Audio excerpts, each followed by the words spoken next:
स्वागत है आप सभी का जीएस एक्सपर्ट हब के ऑफिशियल यूट्यूब चैनल पर।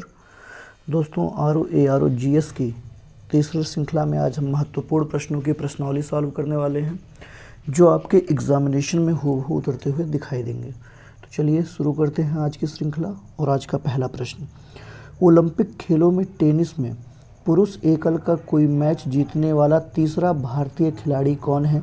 यानी कि जो ओलंपिक का खेल हुआ उसमें टेनिस वर्ग में पुरुष एकल का कोई मैच जीतने वाला तीसरा भारतीय खिलाड़ी कौन है। लिएंडर पेस, रोहन बोपन्ना, सुमित नागल या महेश भूपति। तो इस प्रश्न का सही उत्तर है भैया सुमित नागल। कौन है? सुमित नागल। ओलंपिक खेलों में टेनिस में पुरुष एकल में कोई मैच जीतने वाला एकमात्र खिलाड़ी सुमित नागल है जो भारतीय है। चलिए बढ़ते हैं अगले प्रश्न की तरफ। अगला प्रश्न है, निम्नलिखित में से किसे ब्रिटिश उच्चायुक्त से अलेक्जेंडर डालरिम्पल पुरस्कार प्राप्त हुआ है। ब्रिटिश उच्चायुक्त से अलेक्जेंडर डालरिम्पल पुरस्कार किसे प्राप्त हुआ है। सतीश नामदेव घोरमादे को, विनय बधवार को, आर हरि कुमार को, अजेंद्र बहादुर सिंह को। तो इस प्रश्न का सही उत्तर है विनय बधवार को। ऑप्शन बी इस प्रश्न का सही उत्तर हो जाएगा, विनय बधवार। बढ़ते हैं अगले प्रश्न की तरफ। अगला प्रश्न पूछा गया है, वर्ष 2023 में कौन सा शहर ओलंपिक एवं पैरालंपिक खेलों की मेजबानी करेगा। तो इस प्रश्न का सही उत्तर है बच्चा ब्रिस्बेन। ब्रिस्बेन के द्वारा वर्ष 2023 में ओलंपिक और पैरालंपिक खेलों की मेजबानी की जाएगी। अगला प्रश्न है एनई स्काउट के बारे में निम्नलिखित कथनों पर विचार कीजिए। जो एनई स्काउट है उसके बारे में दो कथन दिए गए हैं, कौन सा सही है ये आपको चुनना है। पहला कह रहा है कि यह यूरोपीय अंतरिक्ष एजेंसी का मिशन है, बिल्कुल गलत है। यह यूरोपीय अंतरिक्ष एजेंसी का मिशन तो बिल्कुल नहीं है। यह आर्टेमिस का हिस्सा है, तो बिल्कुल सही बात है, ये आर्टेमिस प्रोजेक्ट का ही हिस्सा है, बिल्कुल। इसमें पहला कथन गलत है लेकिन दूसरा सही है, तो सही उत्तर हो जाएगा ऑप्शन बी, केवल 2। बढ़ते हैं अगले प्रश्न की तरफ। अगला प्रश्न है, अधोलिखित सागरों में से किसमें तट रेखा नहीं है। तो काला सागर होगा, सारगैसो सागर होगा, अजोब सागर होगा या फिर कैस्पियन सागर होगा। तो इस प्रश्न का सही उत्तर हो जाएगा सारगैसो सागर। तटरेखा नहीं है आप याद रखिएगा कि किस सागर में तटरेखा नहीं है, यानी कि कोई भी तट नहीं दिखाई देता, तो वह है सारगैसो सागर, क्योंकि ये सागरों से घिरा हुआ है। ठीक है, तो सही उत्तर हो जाएगा ऑप्शन बी। बढ़ते हैं अगले प्रश्न की तरफ। अगला प्रश्न है, निम्नलिखित में से कौन एक वैश्विक उष्मन के लिए उत्तरदायी नहीं है। यानी कि विश्व के तापन में बढ़ोतरी के लिए इनमें से कौन कारण नहीं है, कौन सा इसमें शामिल नहीं है। मीथेन, जलवाष्प, आर्गन या फिर कार्बन डाइऑक्साइड। तो इस प्रश्न का सही उत्तर हो जाएगा ऑप्शन सी, आर्गन उष्मन के लिए जिम्मेदार नहीं है। वैश्विक तापन के लिए जिम्मेदार बिल्कुल भी आर्गन नहीं है। बढ़ते हैं अगले प्रश्न की तरफ। अगला प्रश्न है, निम्नलिखित में से कौन एक भारत का बायोडाइवर्सिटीज हायर हॉटस्पॉट नहीं है।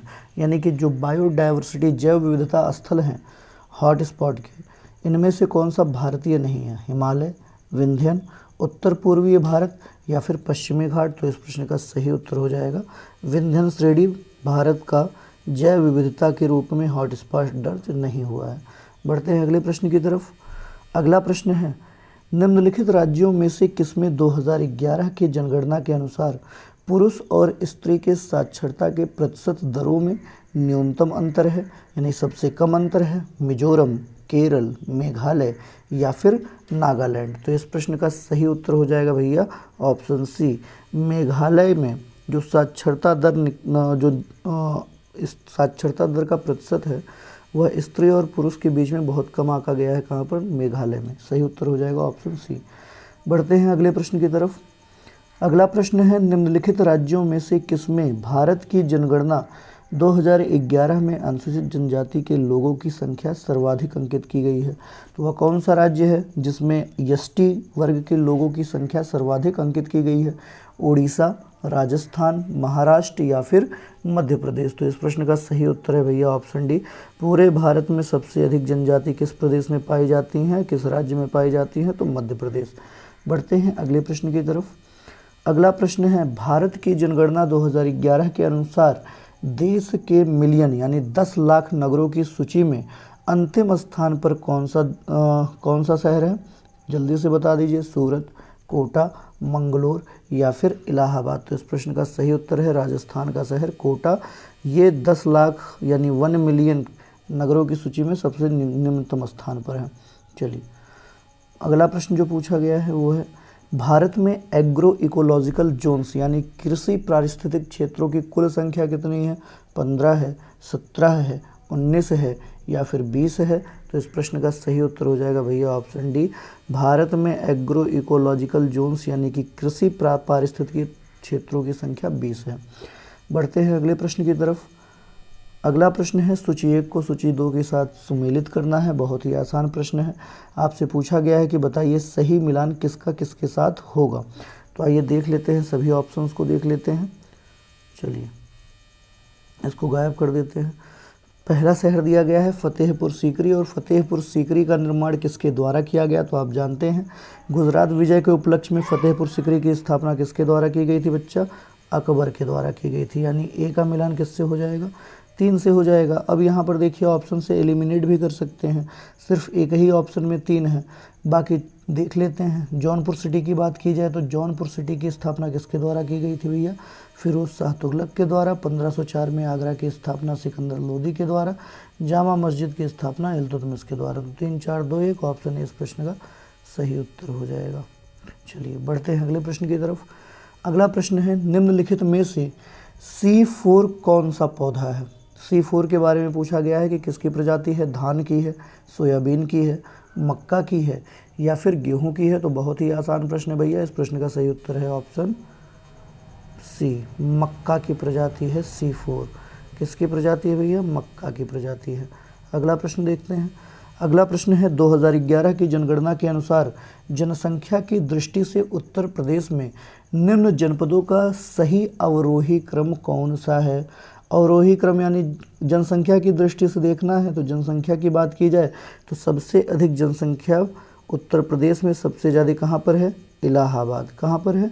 इलाहाबाद। इलाहाबाद में क्यों है? क्योंकि यहाँ पर सबसे बड़ी स्टूडेंट्स की आबादी रहती है। इसके बाद फिर आपका मुरादाबाद शहर है। मुरादाबाद के बाद गाजियाबाद तीसरे स्थान पर आता है और लखनऊ चौथे स्थान पर। अवरोही क्रम यही हो जाएगा। तो ये इसका सही उत्तर कहाँ पर दिया गया है? ऑप्शन सी में भैया। 2011 की जनगणना के अनुसार उत्तर प्रदेश के और जनपदों का अवरोही क्रम यही है। बढ़ते हैं आज के सेशन के अंतिम प्रश्न की तरफ। प्रश्न है, नगरीकरण के संबंध में निम्नलिखित कथनों पर विचार कीजिए। नगरीकरण एक अनुपात अवधारणा है। यह अंतर प्रवासन कारणों से होता है। यह निर्वासन कारकों का प्रतिफल होता है। यह नगरीय जनसंख्या में वृद्धि नगरीकरण है। नीचे दिए गए सही कोड का चयन करना है। तो बहुत ही आसान बात है भैया, बिल्कुल। अगर नगरीकरण की बात की जाए तो नगरीकरण एक अनुपात अवधारणा है। यह अंतर प्रवासन के कारणों से घटता और बढ़ता है। यह निर्वासन कारकों के प्रतिफल का स्वरूप है और नगरीय जनसंख्या में वृद्धि ही नगरीकरण कहलाता है। तो इसमें सभी ऑप्शन सही हैं, तो उपयुक्त सभी सही हो जाएगा। ठीक है भैया, ऑप्शन डी इस प्रश्न का सही उत्तर हो जाएगा। आरओ में बेहतर परफॉर्म करने के लिए भैया हमारे चैनल को सब्सक्राइब करना ना भूलें। मिलते हैं अगली कड़ी में, तब तक के लिए जय हिंद, जय भारत। खुश रहिए, मस्त रहिए, स्वस्थ रहिए।